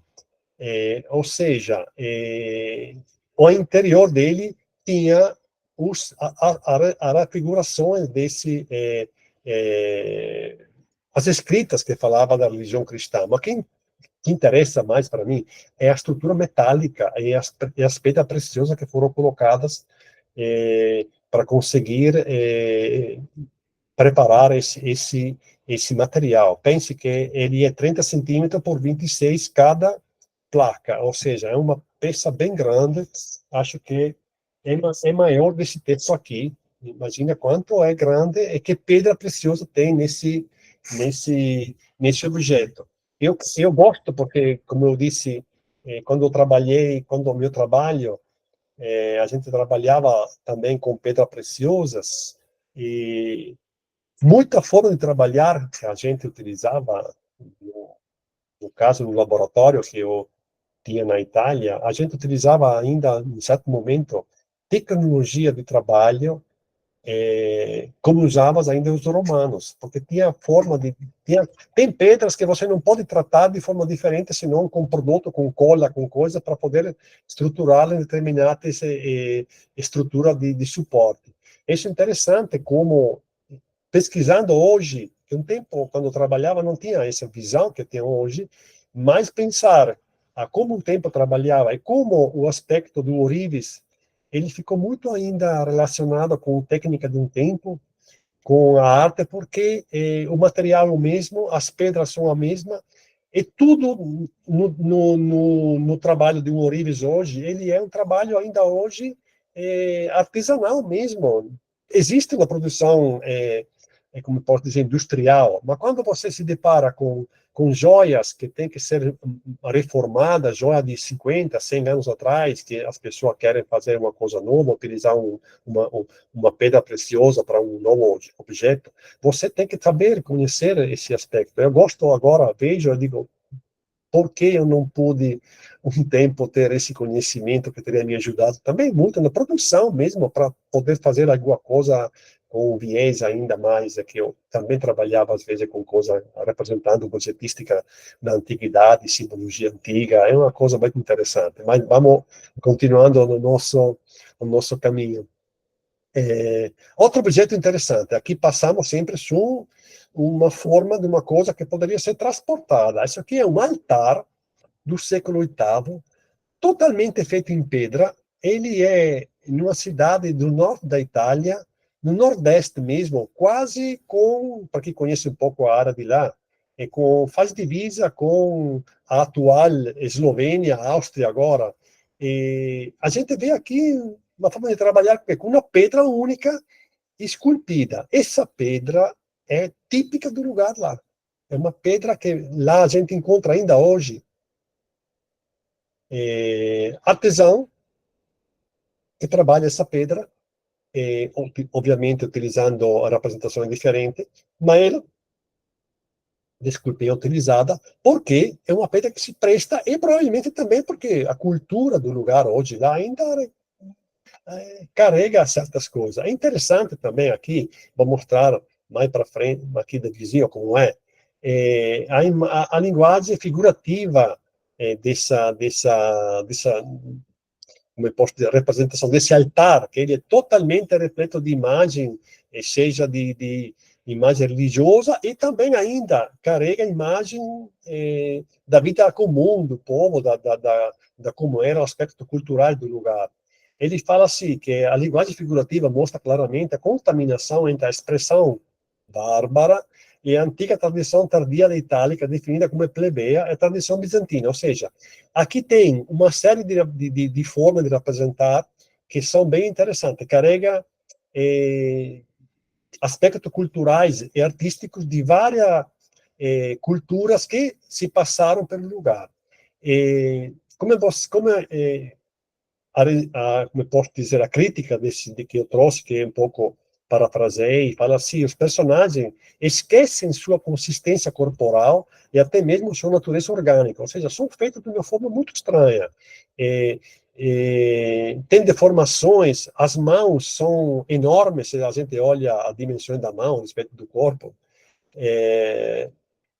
Pernas é pé microscópico, tem um pé pequenininho, cabeça globular, ou seja, cabeça muito grande, e olho bem aberto e inexpressivo. Parece quase, o autor disse que são quase monstros. Mas provavelmente tudo isso tem um significado bem claro pela época. Eu não posso dizer qual era, porque, óbvio, a gente vive num momento que quem sabe como era o pensamento, que consegue entender as figuras de um tempo, nós, é muito difícil para nós. Mas para dizer que como tem, dependendo do lugar que as representações são feitas, dependendo do lugar, sempre sendo uma obra de arte religiosa, ela não cuida de um aspecto de beleza. A figura principal, que deveria ser a Nossa Senhora, olhe como mostrar a Nossa Senhora, parece mais uma máscara de algo amedrontador, que não uma pessoa que depois foi reproduzida bonita, muito doce, entendeu? Isso é interessante. Mas eu vi uma análise profunda dessa imagem, tem tudo um significado simbólico. Aqui, essa mulher aqui atrás, ela representaria a igreja mesmo, ou seja, tem uma série de figuras que só com elaboração, um estudo aprofundado, conhecendo as figuras que são presentes, a gente poderia entender o que é. Aqui são 3 reis magos que oferem, como eu posso dizer, como eu posso defini-lo, oferem para as próprias mercadorias ao Jesus que nasceu e está no colo de Maria. Isso é uma coisa que se entende claramente. O resto são uma série de figuras do cristianismo, mas representada de uma forma muito assim, bem longe daquilo que hoje a gente pensaria. Uma outra coisa, quase termino agora a minha fala, são também presença de moedas. Como o cristianismo ele utilizou as moedas. Aqui vemos uma coisa bem interessante. Vemos moeda com a presença da cruz. Que fez esse comentário fala que, ora, a cruz seria porque representa uma verdadeira conquista ideológica. Ora, também, como campo de batalha diferente cultura religiosa. Ou seja, eu mostro que também uma moeda de ouro, eu represento como eu posso dizer, o meu ideal religioso, ou seja, mostro para os outros que eu posso me ter a possibilidade de colocar a figura religiosa sobre um objeto que, teoricamente, é tudo o contrário daquilo que deveria ser o religioso, porque dinheiro é aquela coisa que, não, sinceramente, não deveria. Mas era utilizado já na época. Esse aqui se fala que foi uma grande virada iconográfica no Império Bizantino e ocorreu ao final do século VII, quando Justiniano introduziu em Constantinopla uma moeda de ouro representando o busto de Cristo, Pantocrador, que ocupava todo o anverso, enquanto o imperador passava no reverso, disfarçado de servo de Cristo no ato de segurar a cruz. Ou seja, aqui, numa interpretação que se pode fazer, é que se quer mostrar que na frente tem o Cristo, que ele é a figura mais importante, e do lado adverso tem a figura do imperador, como se ele fosse uma figura inferior e com menos importância. Esse é um aspecto, do ponto de vista ideológico, ele é muito interessante. E percebemos como a arte, ela é feita também para mostrar certas coisas. Hoje um tempo era, ou seja, não podemos dizer que nada mudou, mas a arte tem um poder enorme a respeito disso. Isso que é uma coisa que devemos ter em consideração. Por último, vou mostrar um objeto que para mim é fantástico, é a cruz de Lotário, uma cruz processional que é totalmente repleta de pedras preciosas. Ela foi feita na Alemanha e no final do... Era 970, 980, coloquei ano 1000 para que não tenha uma data precisa. A cruz. A base não, a base ela foi elaborada depois no século XIV. Mas a parte superior, ela é 50 centímetros de altura. Imagine uma dimensão de uma cruz assim, feita de metal precioso, com cravado uma série de pedras para mostrar, no caso, como eu posso defini-la? A, a importância que a religião estava dando também a mostrar algo precioso, como se fosse um sinal da poderosidade, da força que essa religião, que já se estruturou, tinha, e que estava ainda mais evoluindo ao longo do tempo.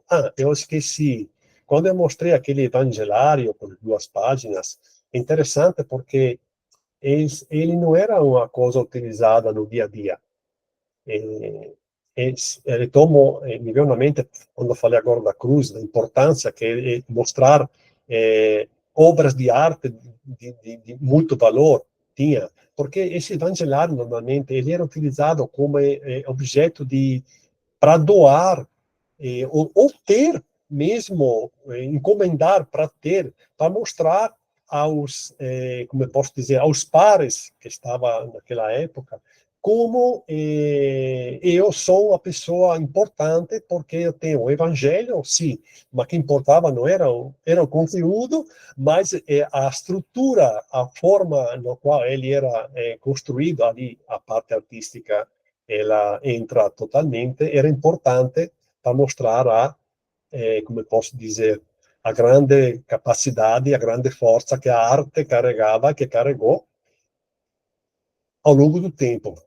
E aqui eu termino a minha exposição, vou sair da, da apresentação e só dizer para vocês que a arte, na realidade, a Idade Média até o ano 1000, que quase parece que não tinha nada, como eu disse no início, ela, na realidade, tem uma infinidade de produção artística. Eu mostrei só uma pincelada, porque eu não tenho como mostrar tudo que foi produzido. A gente poderia ter abrangido também o norte da África, o Egito, a área copta também, que fazia parte do Império Romano, e que se desenvolveu o cristianismo também lá, com estrutura, com obras. Mas, assim, a arte ocorreu, teve e influenciou, como eu comecei, como eu disse também o Humberto Eco, se não estou errado, o processo a seguir, porque também a arte românica, que a gente irá analisar um pouco mais nos detalhes na próxima aula, você perceberá o quanto ela carrega desses aspectos de cristianismo, assim, proto, que já era 500, 600 anos que estava desenvolvendo, quanto ele foi interessante, foi importante pelo desenvolvimento das, das obras que se sucederam depois. Pronto. Terminei a minha exposição. Espero não ter tomando muito tempo, já 9h20, 49, espero que vocês tenham tempo. Eu abriria para, se alguém tem perguntas, curiosidade, estou aqui à disposição de vocês.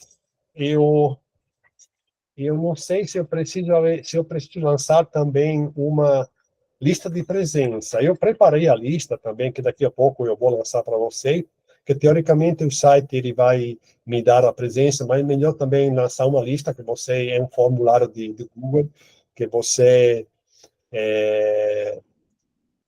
você vai assinar daqui a pouco. E vou entrar aqui no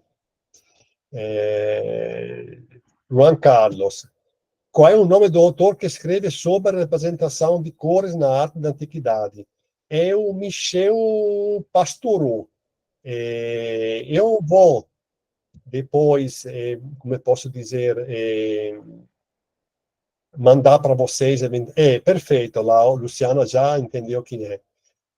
A gente trabalhará com ele também nos próximas aulas, quando a gente vai conversar dos bestiários, que Pastoral é fenomenal nisso. Ele é uma figura daquele, como interpretar os animais, tá certo?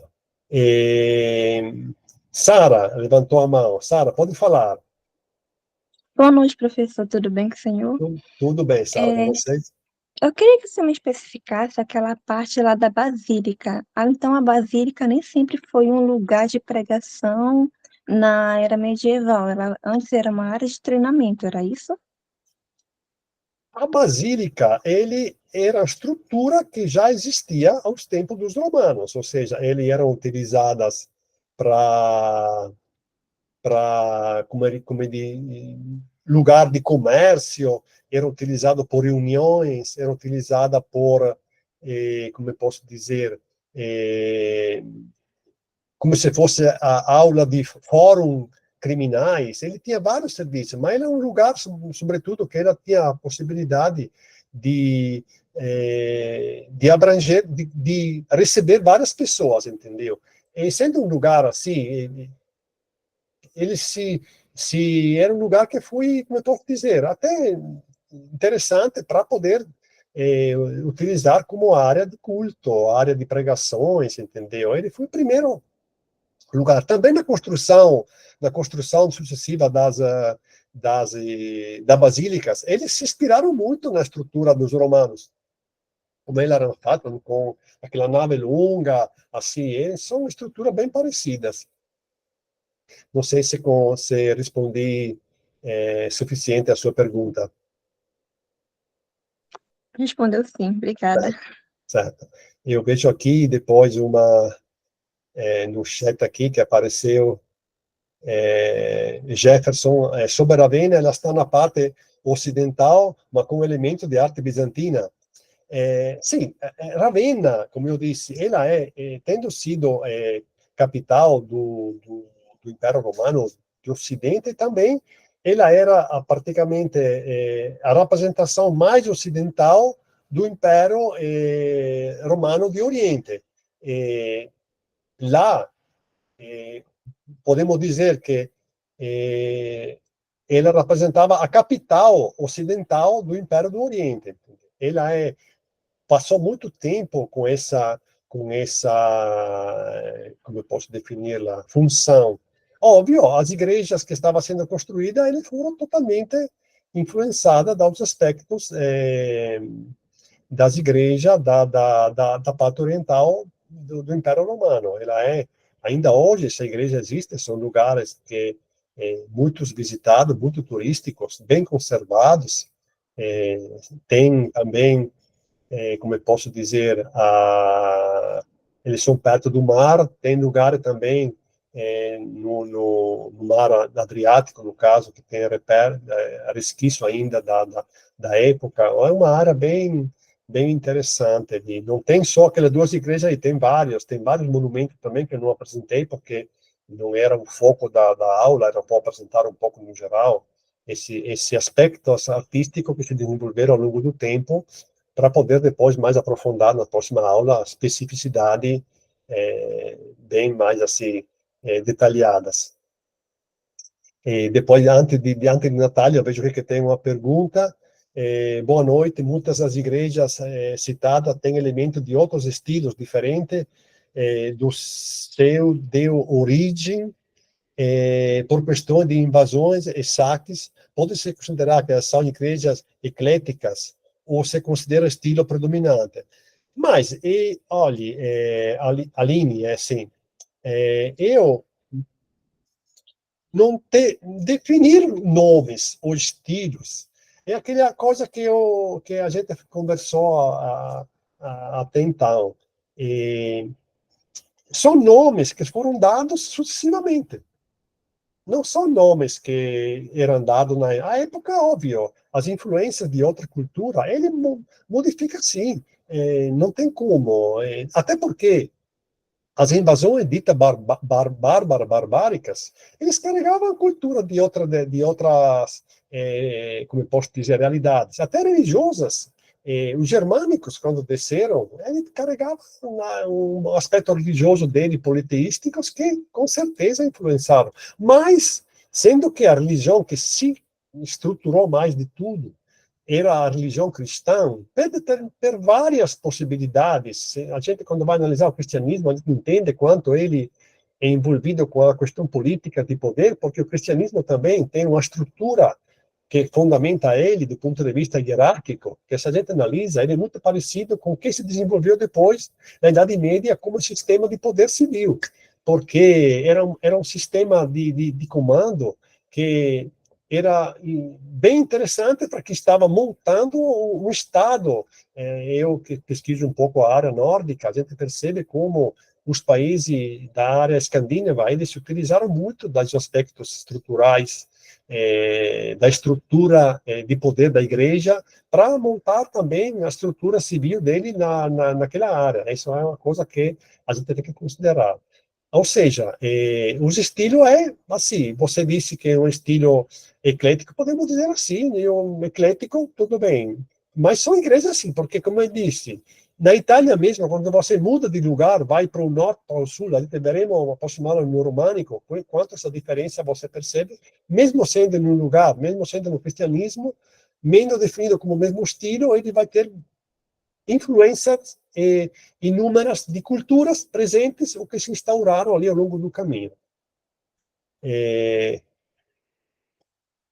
Natália e Rosiane. Natália, pode falar, Natália. Olá, professor. Boa noite. Boa noite. Eu tenho duas perguntas. A primeira é um tanto quanto específica. Eu gostaria de saber se o senhor, quando o senhor vai analisar essas artes religiosas, se tem um elemento em específico que sempre chama a tua atenção para identificar que aquela arte é uma arte religiosa, sabe? Se tem como identificar que é uma arte religiosa por conta de algo em específico que tem naquela arte. Vamos dizer, desculpe, na segunda, vou anotar aqui para não esquecer. Ok. Pode falar. A segunda é na questão se, como teve um certo contato viking ali, né, dos povos nórdicos, durante os saques e tudo mais, principalmente ali na Roma, na Itália, o senhor saberia me dizer se em algumas igrejas, principalmente nas igrejas que foram saqueadas, existe algum resquício de inscrições rúnicas ou algo simbólico que marque ali realmente uma conexão viking, sabe? Com as igrejas e com algumas artes. Certo. Aí, agora, respondendo à sua primeira pergunta, algo religioso, dependendo o que você está observando. Porque se você observa procurando algo da religião cristã, óbvio, os elementos são inúmeros, mas quando você analisa, que começa a ter consegue ver coisas de uma forma mais assim, com um pouco de bagagem, você consegue é bem mais fácil encontrar o aspecto religioso. Óbvio, se você entra na igreja, é óbvio que na igreja tem representações da cristianidade, não tem como representar outra coisa. Existe também nas igrejas representações de aspectos cívicos, porque as igrejas, dependendo dos lugares, nem sempre foram edificadas diretamente pelo poder cristão, mas como veremos mais para frente, quando a gente vai falar das igrejas das Suécias, eles são igrejas que são construídas também pelos senhores dos lugares que queriam ter a igreja porque era um sinal como eu posso dizer, de uma cultura superior, de algo, de pertencimento a algo, de ter esse tipo de religião própria. Ela era enaltecer os aspectos dessa família. E também se encontra representações que não são parte da religiosidade, mas tem sempre uma relação com a religiosidade. Isso é, dependendo da religião que você vai enfrentar, você encontra aspectos, objetos se percebe porque fazem parte ou do culto, ou do rito, entendeu? Ou das estéticas, do aspecto arquitetônico do lugar. O segundo ponto que você me perguntou se tem aspecto de viking, rune ou coisa. Olha, na Itália, eu até escrevi no início da minha percorso acadêmico, foi publicado em um livro do professor Lang, não me lembro se é um dicionário de história da religião viking, alguma coisa. Eu fiz um pequeno verbete falando dos vikings na Itália. Na realidade, os vikings na Itália, eles não chegaram em Roma. Eles chegaram em uma cidade da Toscana que se chama Luni, que saquearam essa cidade pensando que fosse Roma. Até porque essa cidade era uma cidade bem, naquela época, atuante, viva ainda. Enquanto Roma, naquela época, no século IX, era uma cidade muito abalada. Ela tinha passado por inúmeras invasões. Era uma cidade bem, quase, tinha perdido quase 2/3 dos habitantes. A pessoa era para o campo, não tinha mais uma cidade como quando tinha o Império Romano. Tem que também pensar nisso. Não, a gente não pode pensar em Roma, como era e sempre foi. Roma passou por situações que quase se tornou uma cidade fantasma a certo ponto, porque não era continuamente invadida, e ao longo do caminho se desenvolveu muito uma vivência mais no campo, se deixou a cidade, não tinha como viver na cidade, eram várias coisas. Mas runas ou aspectos desse tipo, que eu saiba, não tem. Tem as escrituras etruscas, que se diz que são uma base das runas, mas runas propriamente ditas, deixadas pelos saqueadores vikings, não tem. Não tem runas também, por exemplo, na Sicília, que foi, como posso dizer, a um certo ponto passou sob o domínio dos normandos, que é um povo de origem nórdica também, mas já o sistema da escritura rúnica não tem. Até que eu não sou um especialista nesse aspecto, mas por aquilo que eu sei, não tem essa representatividade de imagética de runa nesses lugares. Tá certo? A outra pergunta que me perdi agora, que levantou a mão, era a Rosiane, estou correta? Isso. Boa noite, Boa noite. professor. Primeiro, eu quero te dar os parabéns pela excelente aula, muitas informações interessantíssimas. Quero te agradecer muito mesmo, minha cabeça está aqui pululando de 10. Mas eu vou me reservar uma pergunta só, a gente vai ter muitos outros encontros, enfim. Em relação à cor azul.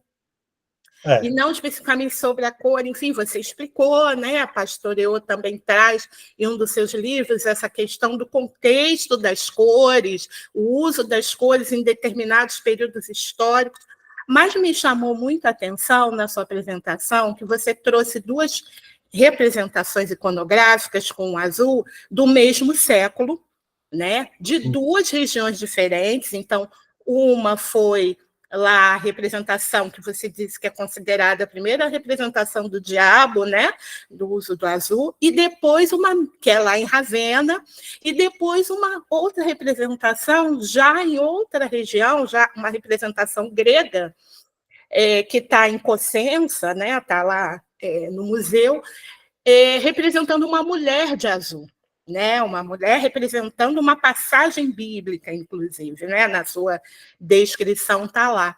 E aí eu queria te perguntar isso. É possível, então, a gente pensar que essa apropriação das cores, esse uso das cores, ela também vai ser muito própria do cristianismo, né? Dos cristianismos que estão ali se estabelecendo, estão ali, com muitas aspas, tá, essa palavra, em funcionamento em cada região, porque a gente sabe que nesse período ainda são cristianismos, né?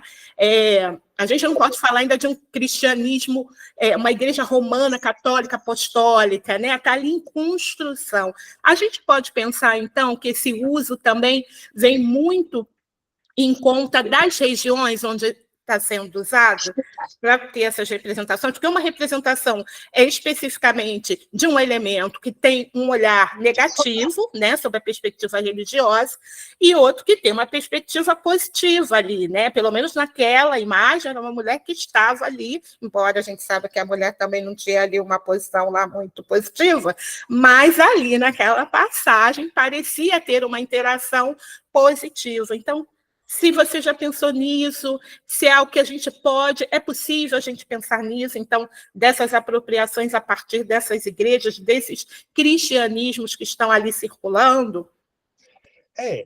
Com certeza. O Pastoró, ele analisa as cores partindo de uma visão, de uma determinada, como eu posso dizer, cultura, em um determinado tempo. Aí ele fala do azul, por exemplo, no caso da igreja de Ravenna, como se fosse a representação como eu posso dizer, do diabo, no sentido que não é nem o diabo, porque ainda o diabo não tinha essa representatividade visual nas igrejas, não existia ainda. Mas ele colocou o elemento de azul para, segundo o Pastoró, como na significância que ele era uma pessoa que não presta. O azul, naquela época, em determinada cultura, como você falou bem claramente, que tem cristianismo, não tem só cristianismo, provavelmente, naquele caso, o azul tem essa como eu posso definir lá, significância. No outro caso, eu não pensei nisso, vou pensar um pouco, você me deu um insight bem interessante. Teria que analisar também em que lugar era, quem foi também que pintou esse tipo de elemento. Também tem um aspecto, isso aqui eu não sou especialista, mas existem hoje tecnologias que voltam. Muitas representações eles não são coloridas como a gente vê na internet, nas páginas de jornais. Eles são repintadas para mostrar como seria, como teria sido originalmente aquela pintura. Ou foram pintadas ao longo do tempo, porque tem imagem em igrejas que foram restauradas, foi colocado produto, foi recuperado de novo. Mas hoje existe tecnologia que, analisando a pigmentação, ela consegue entender a origem da pigmentação, qual seria a matéria-prima, e, consequentemente, conhecendo a matéria-prima, sendo, como eu tinha dito, tudo material que se utilizava normalmente era originário de lugar próximo. Não tinha muitas possibilidades de utilizar um produto que se utilizava como eu posso dizer, na Polônia, da Idade Média, utilizar em Roma. É muito diferente. Você sabe identificar, examinando a composição da obra, qual seria a cor que ela deveria ter sido a obra quando foi pintada. E aí um sistema de vários elementos consegue identificar e reproduzir, eventualmente, como teria sido a pintura do original. Aquele altar que eu mostrei para você na última figura, que tinha aquela imagem que eu falei que parece quase monstros, eu esqueci de colocar aqui para vocês, mas vou ver se consigo na próxima aula, tem esse aspecto que tem não sei que foi um instituto que ele mostrou como deveria ter sido essa pedra pintada, porque naquela época não era só pedra, era uma pedra pintada. Só que hoje ela não é pintada porque perdeu a pigmentação, está lá tudo bem branquinha, mas na época tinha pintura. Ele precisaria saber o autor que era. Se para ele a cor teria representado esse aspecto, como o Pastoró fala que o azul teria tido naquela época. Aí é muito complexo. Mas, sim, é um aspecto que tem que ter em consideração. É uma boa pergunta a sua, gostei, porque desperta ainda mais essa possibilidade de entender, eventualmente, determinadas representações a partir da coloração, sempre dizendo que a coloração poderia ser não original, poderia ter sido feita depois. Tem que entender primeiro também se esse aspecto da coloração ele é o aspecto original ou se é adaptado à exigência do tempo, porque pode ser uma pintura, um objeto feito no século VII, mas no século XIII ele foi repintado e foi apresentado com uma cor diferente, aí quem sabe como é o aspecto. Tem esse fato, que quando se fala de igrejas, eles se passam por reformas, problema que teve, coisas que é muito complicado saber a originalidade do aspecto. Vocês irão ver quando eu vou falar para vocês das igrejas da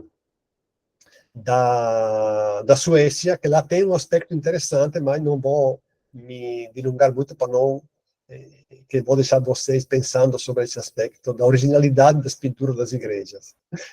Tá certo, Rosiane? Muito obrigada, tá certíssimo. Obrigada. Eu postei o format aqui para poder assinar, se vocês viram, podem acessar e colocar as assinaturas também, que já está no chat. Tem alguma pergunta a mais? Alguma curiosidade? Estão cansados? Espero que tenham gostado da aula de hoje à noite. Estou aqui, se alguém... estou vendo aqui que tem uma no chat que eu me perdi, porque não sou muito... o nome do autor, Soberavena, sim, acho que já respondi. As cores amarela, Sara, amarelo e azul são cores bizantinas na iconografia, ainda são usadas nas imagens católicas. As cores têm sempre uma sua função. Aqui tem um bom começo do curso, muito bem, excelente aula, obrigado, foi ótimo. Que aula maravilhosa. Menos mal, eu sempre tenho, assim, estou aos inícios, fui até quase o professor Johnny que me disse, Lorenzo, por que tu não vai montar um curso que tu tenha a possibilidade de expressar um pouco, como vocês perceberam, eu sou muito conversador, assim, gosto de falar. Eu digo, tudo bem, vou ver se eu consigo, mas a recepção inicialmente foi muito boa com os inscritos, espero que vocês também tenham, como eu posso dizer, recebido algo de positivo dessa aula. E como eu posso dizer, se não tem mais perguntas, eu acho que eu vou fechar aqui a aula de hoje.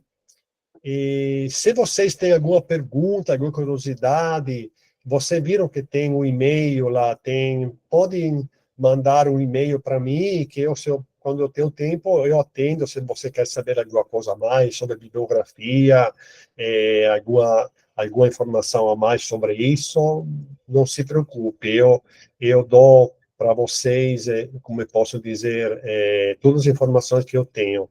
Eu gosto de passar o conhecimento que eu tenho, eu não sou muito de ficar com tudo comigo, porque se eu aprendi alguma coisa até hoje, porque alguém disponibilizou o conhecimento dele, e isso para mim eu acho que a nossa profissão, no caso, que se torna professor, ou que tem algo de conhecimento, ele, não digo que tem obrigação, mas Eu não quero morrer um dia pensando que eu não consegui contar para alguém aquilo que eu vivenciei, aquilo que eu sei, aquilo que eu estudei. Pode ser uma coisa que não interessa, mas pode ser algo que as pessoas aceitam e gostem de repassar. Acho que o conhecimento ele não tem limite. É importante repassar esses aspectos para todos. Então, vamos fazer assim, eu vou fechar aqui a gravação da aula, e vamos ver como se faz aqui, que não me lembro nem mais como é a gravação. Vou parar a gravação. Então, boa noite para todos, fecho aqui a gravação. Se alguém quer conversar comigo depois disso, estou aqui ainda esperando vocês. Boa noite. Boa noite.